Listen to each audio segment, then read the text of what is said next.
kilay ko hindi panday yato. Yung isa nagmamandita. Pero yung isa yung isa nagmamandita. Hello everyone, good morning, and for today's video ay gagawa ko ng Starbucks coffee. Ang feeling sa Starbucks coffee so gagamit lang ako dito ng black coffee or Nescafe. Ayan, sa mayroon kayo dyan, Nescafe lang tayo na. Hindi tayo mag 3-in-1 kasi wala tayo pambili ng 3-in-1.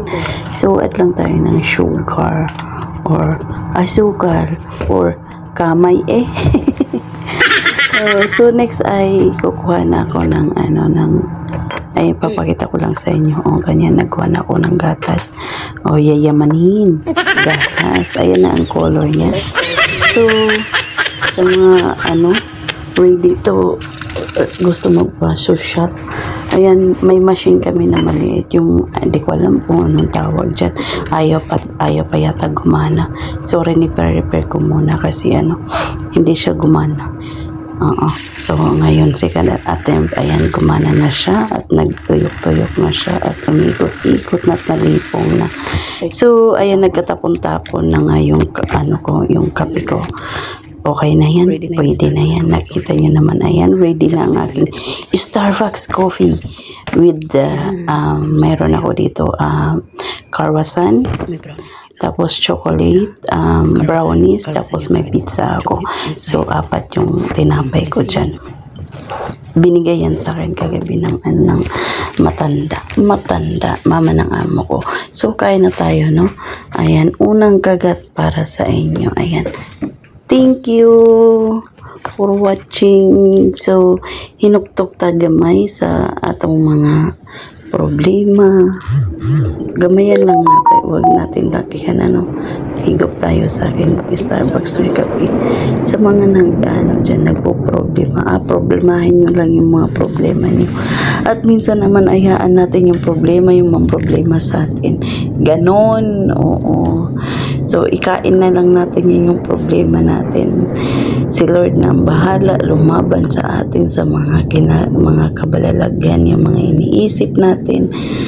So ikain na lang natin yan. Mag-almusal na lang tayo para pag mabuang kusgahan. Ayan. Sige.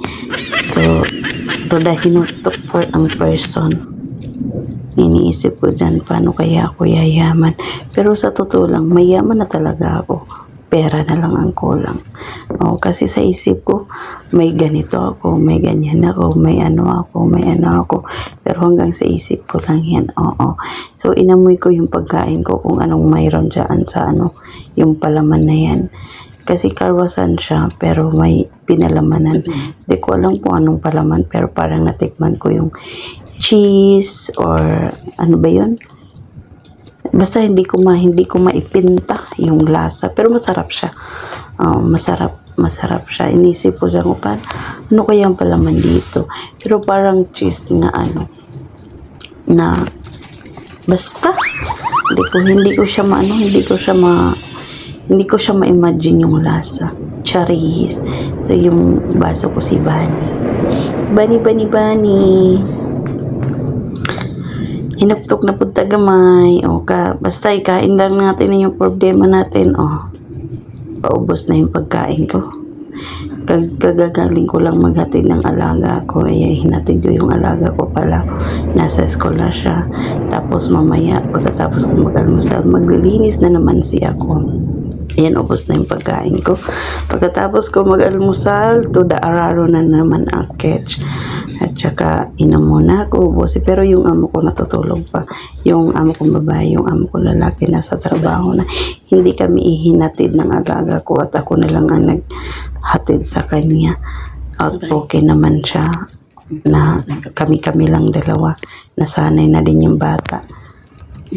Ayun na nga namang problema ako sa kilay ko. Yung kilay ko, yung isa nagmamaldita, di ko alam kung bakit.